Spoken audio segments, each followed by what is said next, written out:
ओम शांति। 21-2-25 की वाणी है। मीठे बच्चे, पास विद ऑनर होना है तो बुद्धि योग थोड़ा भी कहीं न भटके। एक बात की याद रहे, देह को याद करने वाले ऊंच पद नहीं पा सकते। प्रश्न, सबसे ऊंची मंजिल कौन सी है? उत्तर, आत्मा जीते जी मरकर एक बाप की बने और कोई याद न आए, देह अभिमान बिल्कुल छूट जाए, यही है ऊंची मंजिल। निरंतर देही अभिमानी अवस्था बन जाए, यह है बड़ी मंजिल। इसी से कर्मातीत अवस्था को प्राप्त करेंगे। गीत तू प्यार का सागर है। ओम शांति। अब यह गीत भी रॉन्ग है। प्यार के बदले होना चाहिए ज्ञान का सागर। प्यार का कोई लोटा नहीं होता, लोटा गंगा जल आदि का होता है। तो यह है भक्ति मार्ग की महिमा। यह है रॉन्ग और वह है राइट। बाप पहले पहले तो ज्ञान का सागर है। बच्चों में थोड़ा भी ज्ञान है तो बहुत ऊंच पद प्राप्त करते हैं। बच्चे जानते हैं कि अब इस समय हम बरोबर चैतन्य देलवाड़ा मंदिर के भांति हैं। वह है जड़ देलवाड़ा मंदिर और यह है चैतन्य देलवाड़ा। यह भी वंडर है ना। जहाँ जड़ यादगार है वहाँ तुम चैतन्य आकर बैठे हो। परंतु मनुष्य कुछ समझते थोड़े ही हैं। आगे चलकर समझेंगे कि बरोबर यह गॉड फादरली यूनिवर्सिटी है। यहाँ भगवान पढ़ाते हैं। इससे बड़ी यूनिवर्सिटी और कोई हो न सके। और यह भी समझेंगे कि यह तो बरोबर चैतन्य देलवाड़ा मंदिर है। यह देलवाड़ा मंदिर तुम्हारा एक्यूरेट यादगार है। ऊपर छत में सूर्यवंशी चंद्रवंशी है, नीचे आदि देव आदि देवी और बच्चे बैठे हैं। इनका नाम है ब्रह्मा। फिर सरस्वती है, ब्रह्मा की बेटी। प्रजापिता ब्रह्मा है तो जरूर गोप गोपियां भी होंगे ना। वह है जड़ चित्र जो पास होकर गए हैं, उन्हों के फिर चित्र बने हुए हैं। कोई मरता है तो झट उनका चित्र बना देते हैं। उनकी पोजीशन बायोग्राफी का तो पता है नहीं। ऑक्यूपेशन नहीं लिखे तो वह चित्र कोई काम का न रहे। मालूम पड़ता है फलाने ने यह कर्तव्य किया है। अब यह जो देवताओं के मंदिर है, उन्हों के ऑक्यूपेशन बायोग्राफी का किसको पता नहीं है। ऊंचते ऊंच शिव बाबा को कोई भी नहीं जानते हैं। इस समय तुम बच्चे सबकी बायोग्राफी को जानते हो। मुख्य कौन कौन होकर गए हैं जिन्हों को पूजते हैं। ऊंचते ऊंच है भगवान। शिवरात्रि भी मनाते हैं तो जरूर उनका अवतरण हुआ है, परंतु कब हुआ, उसने क्या आकर किया, यह किसको भी पता नहीं है। शिव के साथ है ही ब्रह्मा, आदिदेव और आदिदेवी कौन है। उन्हों को इतनी भुजाएं क्यों दी है? क्योंकि वृद्धि तो होती है ना। प्रजापिता ब्रह्मा से कितनी वृद्धि होती है? ब्रह्मा के लिए ही कहते हैं 100 भुजाएं, 1000 भुजाओं वाला। विष्णु व शंकर के लिए इतनी भुजाएं नहीं कहेंगे। ब्रह्मा के लिए क्यों कहते हैं? यह प्रजापिता ब्रह्मा की ही सारी वंशावली है ना। यह कोई बाहों की बात नहीं है। वह बल कहते हैं 1000 भुजाओं वाला ब्रह्मा, परंतु अर्थ थोड़े ही समझते हैं। अब तुम प्रैक्टिकल में देखो ब्रह्मा की कितनी भुजाएं हैं। यह है बेहद की भुजाएं। प्रजापिता ब्रह्मा को तो सब मानते हैं, परंतु ऑक्यूपेशन को नहीं जानते। आत्मा की तो बाहें नहीं होती, बाहें शरीर की होती है। इतने करोड़ ब्रदर्स हैं तो उन्हों की भुजाएं कितनी हुई। परंतु पहले जब कोई पूरी रीति ज्ञान को समझ जाए तब बाद में यह बातें सुनानी है। पहली पहली मुख्य बात है, एक बाप कहते हैं मुझे याद करो और वर्षे को याद करो। फिर ज्ञान का सागर भी गाया हुआ है। कितनी अथाह पॉइंट सुनाते हैं। इतनी सब पॉइंट्स तो याद रह न सके। सार बुद्धि में रह जाता है, पिछाड़ी में तंत हो जाता है मन मनाभव। ज्ञान का सागर श्री कृष्ण को नहीं कहेंगे, वह है रचना।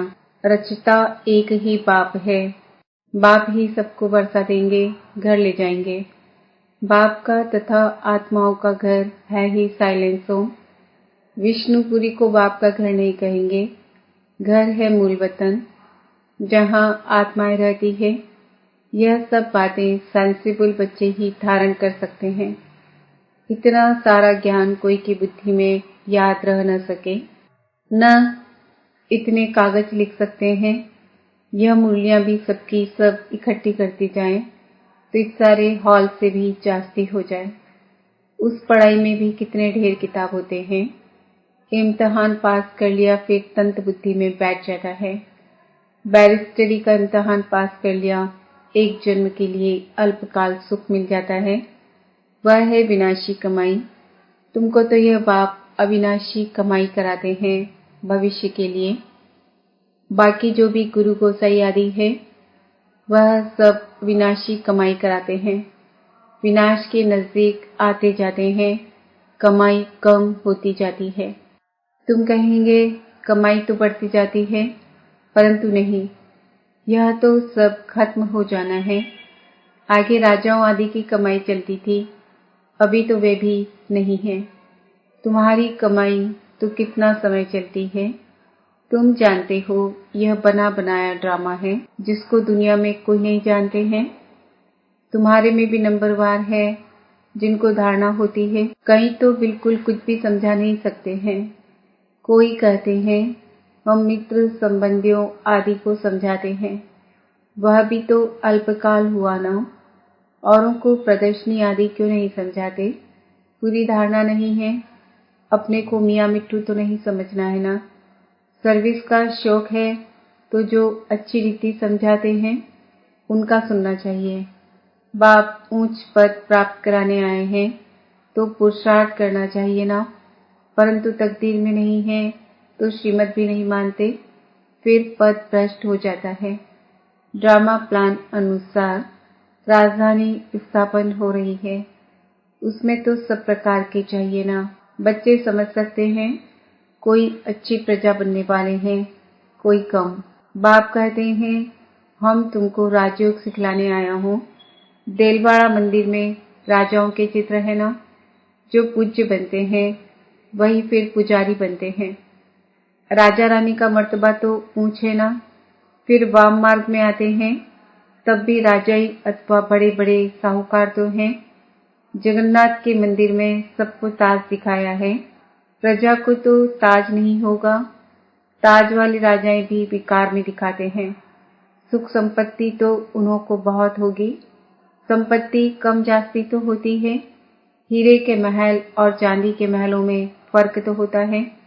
तो बाप बच्चों को कहेंगे अच्छा पुरुषार्थ कर ऊंच पद पाओ। राजाओं को सुख जास्ती होता है, वहां सब सुखी होते हैं। जैसे यहाँ सबको दुख है, बीमारी आदि तो सबको होती ही है, वहां सुख ही सुख है। फिर भी मर्तबे तो नंबरवार हैं।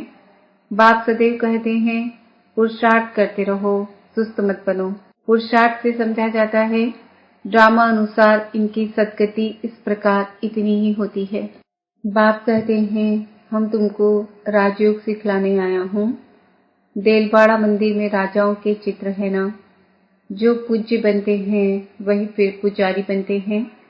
राजा रानी का मर्तबा तो ऊंच है ना, फिर वाम मार्ग में आते हैं तब भी राजाई अथवा बड़े बड़े साहूकार तो हैं।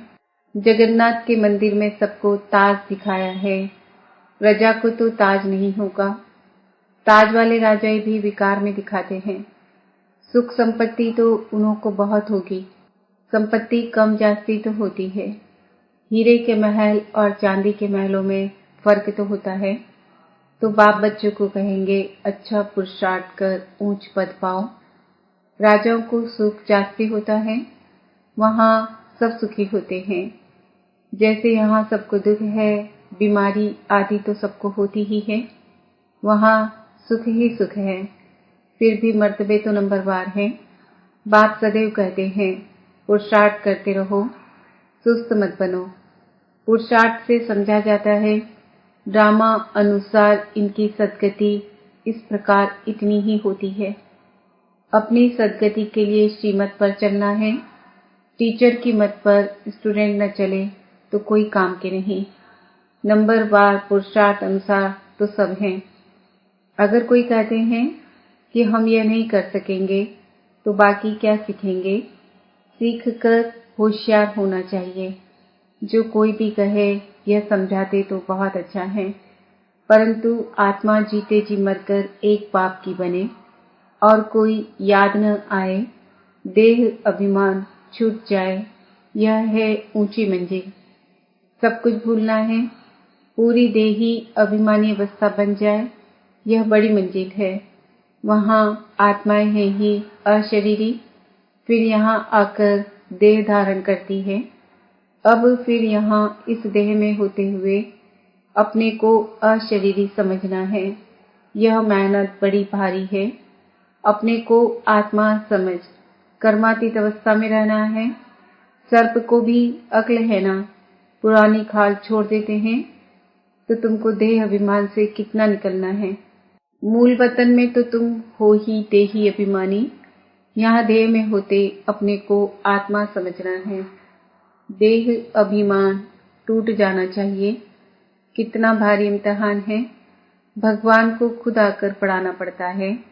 ऐसे और कोई कह न सके कि देह के सब संबंध छोड़ मेरा बनो, अपने को निराकार आत्मा समझो, कोई भी चीज का भान न रहे। माया एक दो की देह में बहुत फंसाती है, इसलिए बाबा कहते हैं इस साकार को भी याद नहीं करना है। बाबा कहते तुमको तो अपनी देह को भी भूलना है, एक बाप को याद करना है, इसमें बहुत मेहनत है। माया अच्छे अच्छे बच्चों को भी नाम रूप में लटका देती है, यह आदत बड़ी खराब है। शरीर को याद करना यह तो भूतों की याद हो गई। हम कहते हैं एक शिव बाबा को याद करो, तुम फिर 5 भूतों को याद करते रहते हो। देह से बिल्कुल लगाव नहीं होना चाहिए। ब्राह्मणी से भी सीखना है, न कि उनके नाम रूप में लटकना है। देही अभिमानी बनने में ही मेहनत है। बाबा के पास फल चाट बहुत बच्चे भेज देते हैं, परंतु बाबा उस पर विश्वास नहीं करता है। कोई तो कहते हैं हम शिव बाबा के सिवाय और किसको याद नहीं करते हैं, परंतु बाबा जानते हैं पाई भी याद नहीं करते हैं। याद की तो बड़ी मेहनत है, कहाँ न कहाँ फंस पड़ते हैं। देहधारी को याद करना यह तो 5 भूतों की याद है, इनको भूत पूजा कहा जाता है। भूत को याद करते हैं, यहाँ तो तुमको एक शिव बाबा को याद करना है। पूजा की तो बात नहीं, भक्ति का नाम निशान गुम हो जाता है, फिर चित्रों को क्या याद करना है, वह भी मिट्टी के बने हुए हैं। बाप कहते हैं यह भी सब ड्रामा में नूर है। अब फिर तुमको पुजारी से पूज्य बनाता हूँ। कोई भी शरीर को याद नहीं करना है सिवाय एक बाप के। आत्मा जब पावन बन जाएगी तो फिर शरीर भी पावन मिलेगा। अभी तो यह शरीर पावन नहीं है। पहले आत्मा जब सतो प्रधान से सतो रजो तमो में आती है तो शरीर भी उस अनुसार मिलता है। अभी तुम्हारी आत्मा पावन बनती जाएगी, लेकिन शरीर अभी पावन नहीं होगा। यह पॉइंट्स भी उनकी बुद्धि में बैठेंगी जो अच्छी रीति समझकर समझाते रहते हैं। सतो प्रधान आत्मा को बनना है। बाप को याद करने की ही बड़ी मेहनत है। कईयों को तो जरा भी याद नहीं रहती है। पास विद ऑनर बनने के लिए बुद्धि योग थोड़ा भी कहीं न भटके, एक बाप की ही याद रहे। परंतु बच्चों का बुद्धि योग भटकता रहता है। जितना बहुतों को आप समान बनाएंगे उतना ही पद मिलेगा। देह को याद करने वाले कभी ऊंच पद पा न सके, यह तो पास विद ऑनर होना है। मेहनत बगैर यह पद कैसे मिलेगा। देह को याद करने वाले कोई पुरुषार्थ नहीं कर सकते। बाप कहते हैं पुरुषार्थ करने वाले को फॉलो करो, यह भी पुरुषार्थ ही है ना। यह बड़ा विचित्र ज्ञान है। दुनिया में किसको भी पता नहीं है, किसकी भी बुद्धि में नहीं बैठेगा कि आत्मा की चेंज कैसे होती है। यह सारी गुप्त मेहनत है। बाबा भी गुप्त हैं। तुम राजाई कैसे प्राप्त करते हो। लड़ाई झगड़ा कुछ भी नहीं है। ज्ञान और योग की ही बात है, हम कोई से लड़ते नहीं हैं। यह तो आत्मा को पवित्र बनाने के लिए मेहनत करनी है। आत्मा जैसे जैसे पतित बनती जाती है तो शरीर भी पतित लेती है। फिर आत्मा को पावन बनकर जाना है। बहुत मेहनत है। बाबा समझ सकते हैं कौन कौन पुरुषार्थ करते हैं। यह है शिव बाबा का भंडारा। शिव बाबा के भंडारे में तुम सर्विस करते हो। सर्विस नहीं करेंगे तो पाई पैसे का पद जाकर पाएंगे। बाप के पास सर्विस के लिए आए और सर्विस नहीं की तो क्या पद मिलेगा। यह राजधानी स्थापन हो रही है, इसमें नौकर चाकर आदि सब बनेंगे ना। अभी तुम रावण पर जीत पाते हो, बाकी और कोई लड़ाई नहीं है। यह समझाया जाता है, कितनी गुप्त बात है। योग बल से विश्व की बादशाही तुम लेते हो। तुम जानते हो हम अपने शांति धाम के रहने वाले हैं। तुम बच्चों को बेहद का घर ही याद है। यहाँ हम पाठ बजाने आए हैं, फिर जाते हैं अपने घर। आत्मा कैसे जाती है यह भी कोई समझते नहीं है।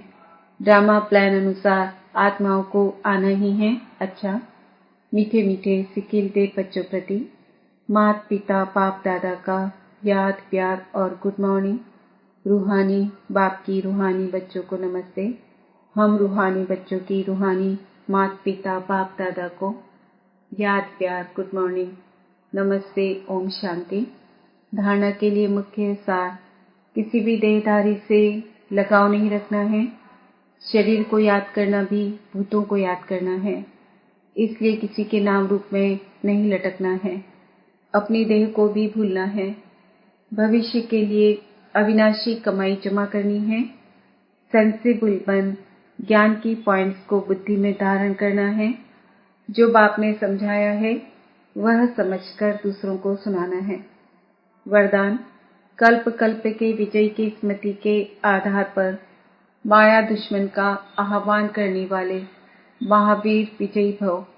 महावीर विजयी बच्चे पेपर को देखकर घबराते नहीं, क्योंकि त्रिकालदर्शी होने के कारण जानते हैं कि हम कल्प कल्प के विजयी हैं। महावीर कभी ऐसे नहीं कह सकते कि बाबा हमारे पास माया को न भेजो, कृपा करो, आशीर्वाद करो, शक्ति दो, क्या करूं, कोई रास्ता दो।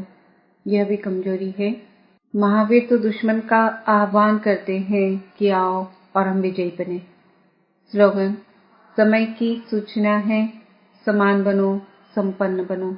आज का समान है, मैं आत्मा महावीर विजयी हूँ। आज के व्यक्त इशारे, एकांत प्रिय बनो, एकता और एकाग्रता को अपनाओ। कोई भी सिद्धि के लिए एक तो एकांत, दूसरी एकाग्रता, दोनों की विधि द्वारा सिद्धि को पाते हैं। जैसे आपके यादगार चित्रों द्वारा सिद्धि प्राप्त करने वालों की विशेष 2 बातों की विधि अपनाते हैं, एकांतवासी और एकाग्रता। यही विधि आप भी साकार में अपनाओ। एकाग्रता कम होने के कारण ही दृढ़ निश्चय की कमी होती है। एकांतवासी कम होने के कारण ही साधारण संकल्प बीज को कमजोर बना देते हैं। इसलिए इस विधि द्वारा सिद्धि स्वरूप बनो।